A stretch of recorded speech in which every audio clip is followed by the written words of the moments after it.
Today we're talking about something that I like, chocolatul. That means a lot. It actually means chocolate, and that's what we're talking about. Now, having a look at this, where do you think chocolate comes from? I think it comes from the heavens. From the heavens, I like agree. it. Well, believe it or not, chocolate is actually a fruit that grows on a tree that looks something like this. Now, this tree grows cocoa pods. Now you can see the pods growing on the tree. They start out quite green and they become red and then they're picked. And at this point, when you open them up, inside are all these cocoa beans. The beans are surrounded by quite a bitter, citrusy pulp, but that pulp isn't used. What is used are these beans, which are taken out and then fermented for about a week. Now, Nick's holding a cocoa bean there. Have a feel of the bean. I'll feel Have it a with my taste mouth. as well. Yeah, you know what? Taste it. Ooh. What does that taste like to you? Tom? Chef Tom? Quite bitter. Yeah, bitter. Absolutely. Very bitter. So because bitter. it's, well, it's kind of like eating the seed of something. It's got a lot of intense flavour. So a lot needs to be done to it to give it the sweetness. You okay? Yeah, I'm good. I'm good. But you know, that sharpness, that bitterness that you're tasting is actually a really intense concentration of antioxidants. And when we talk about chocolate being good for us, or cocoa being good for us, it's that intensity of the bean itself. Now, once the bean is fermented and dried, what you get to is the cacao nibs. Now, have a taste of the nib and see I if don't that know if one's we're ready more to your go. fancy. Another one. Please, Alice. Now, how do you think they get the nibs out of the bean? I think they would grind it up. Yeah, nice. Well, what happens is they actually open up the bean and the nibs fall out. They're almost like the centre. Nick? I was going to say, do they whisper sweet nothings to the nibs and they just like fall out? They do, they sort of do. Well, the fermentation process dries out the bean and the nibs are what's left. Now, these nibs are then ground down again in a process known as winnowing. And through that process, what you get to is kind of like a ground cacao powder. They Now- actually taste quite a lot like chocolate, though, when Does you it? say. Yeah. Yeah, a lot Yeah. closer too, doesn't it? Yeah. Yeah. And a lot of people don't realise that it's actually the fermentation process that gives it that lovely, Yum. interesting taste. So once the winnowing process is complete, it's ground down, that's when it's turned into a cacao liquor, which is basically a liquid mass of chocolate. Now we're talking. Oh, yeah. Finally.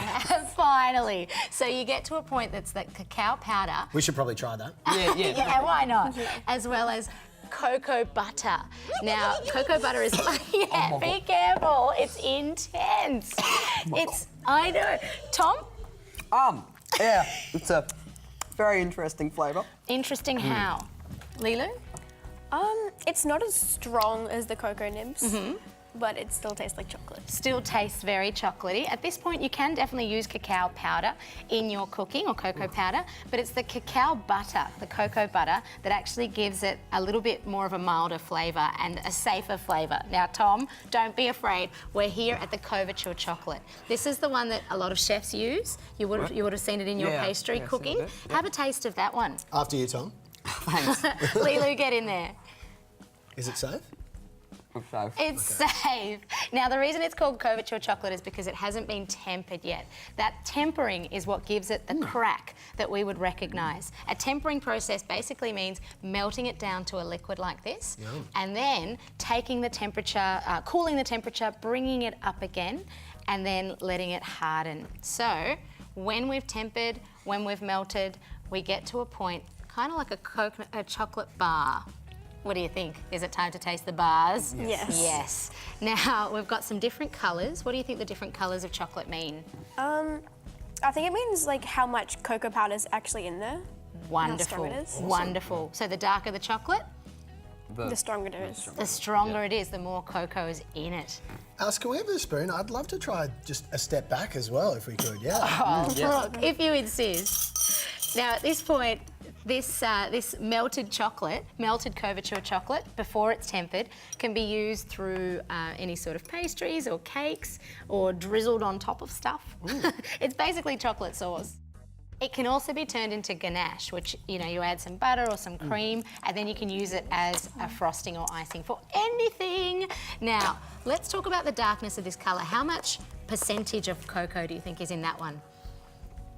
I'd say 80% because it's really dark. Very close. Nice work. That's 85%, a very dark chocolate. Give that a taste. We've got a little bit here.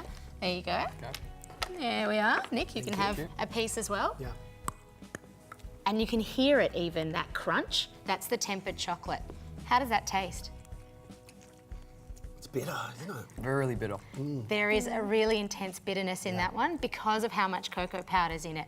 Now, chocolate originates from different parts of the world, so even the percentage, you could taste an 85% from, say, Ecuador compared to Guatemala, there'd be a massive taste difference. Now, this one, how much of a percentage do you think is in that one? That looks like a Guatemala 64 to me. Very close. What a keen eye. That is a 66%. Give that a taste and see what you think. There we go. I like that everyone's waiting because the top piece is the smallest.